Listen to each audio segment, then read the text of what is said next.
Next, we are looking at exercises similar to the principal exercises. The first one is under section 6.6 and it is number 46 and it says find the limit, where we have the limit as x approaches 0 from the right of inverse tan of ln of x. So what we're going to do here is we are going to let t be equal to ln of x. So let t be equal to ln of x. Then what's going to happen is as x approaches 0 from the right, t will approach negative infinity. Because if we look at our ln quickly, this is ln, that's 1. So when x approaches 0 from the right, ln approaches negative infinity. So we can take our limit and we can write it as the limit as t approaches negative infinity of inverse tan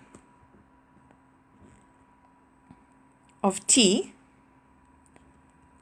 and the limit as t approaches negative infinity of inverse tan of t is going to be what?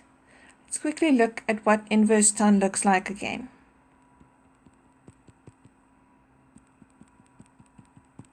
So inverse tan looks like this.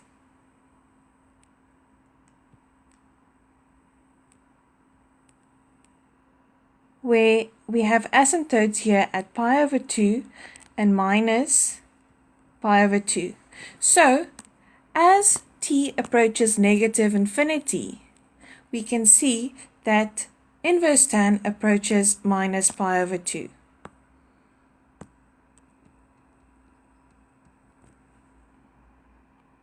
Next, we are looking at number 77, which says we have to prove the identity 2 times inverse sin of x equals cos inverse of 1 minus 2x squared, where x is greater than or equal to 0.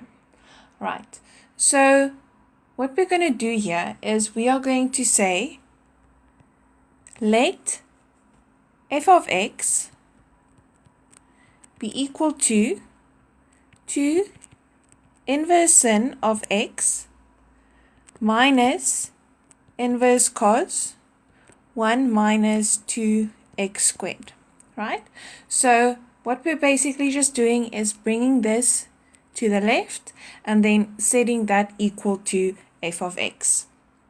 So when I take the derivative on both sides, I get the derivative of f of x equals 2 over the square root of 1 minus x squared.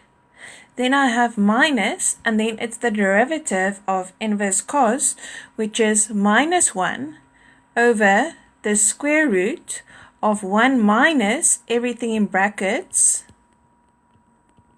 squared, and then I still have to take the derivative of what was in brackets, so it's going to be multiplied by minus 4x.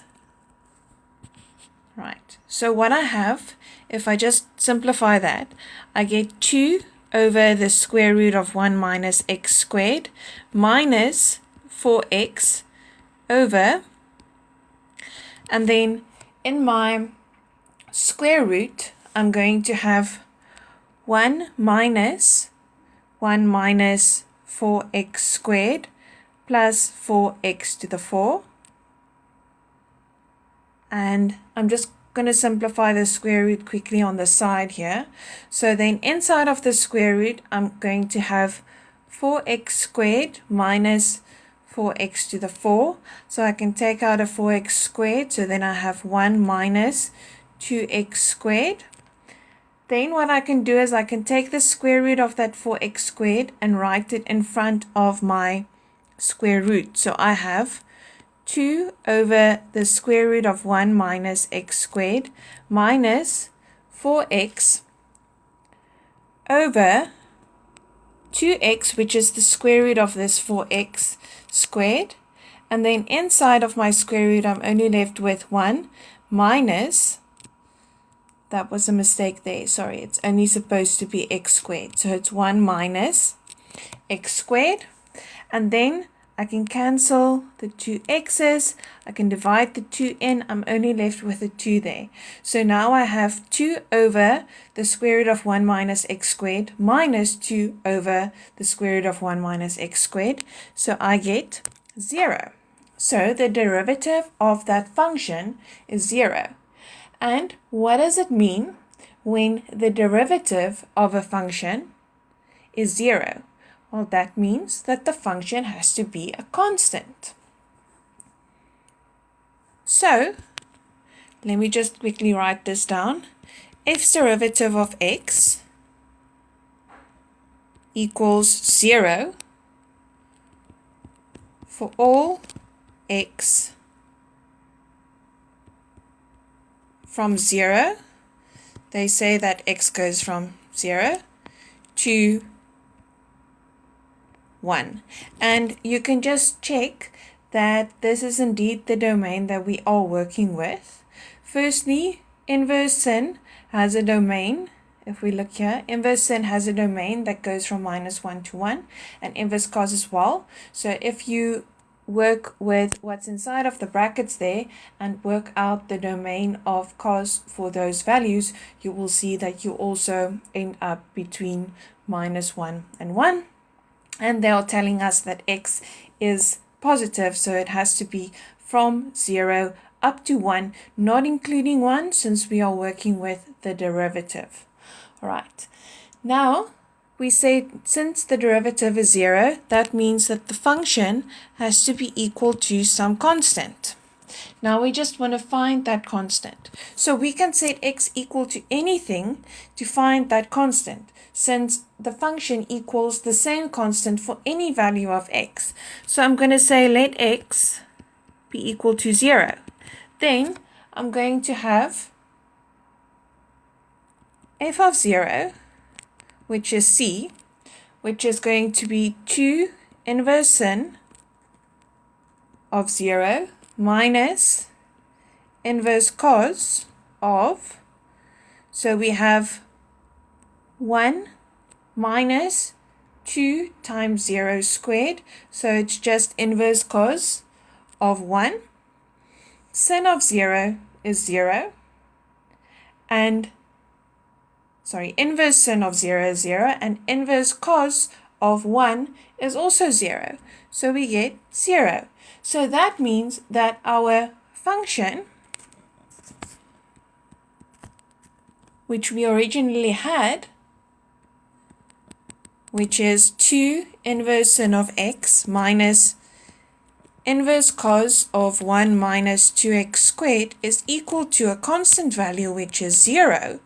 And that means that 2 inverse sin of x equals inverse cos of 1 minus 2x squared, and that's what we wanted to prove. The last question we're looking at says we have to prove that the derivative of cosec of x, the inverse of cosec of x, equals 1 over minus x multiplied by the square root of x squared minus 1. Right, so what I'm going to do here is I'm going to say let y be equal to inverse of cosec of x, and that is if and only if cosec of y equals x. Alright, now what I'm going to do is I'm going to take the derivative on both sides of this equation. So on the left, I'm going to get negative cosec of y cot of y, not done, still dy dx, equals, and on the right hand side just the derivative of x, which is 1. This means that dy dx equals 1 over minus cosec of y, and then I have cot of y. So what am I working towards? Well, I'm working to something of that form. And I have an identity that says that cot squared of y equals cosec squared of y minus 1. So that means that cot of y is going to be the square root of cosec of y squared minus 1. So I'm going to use this here. So I have 1 over minus cosec y, and then I have the square root of cosec squared of y minus 1. And as I said, remember I'm working towards this, but I said in the beginning that cosec of y equals x. So I can replace all of my cosecs by x. So I have minus x, and then I have the square root of x squared minus 1. And that's what I wanted to prove.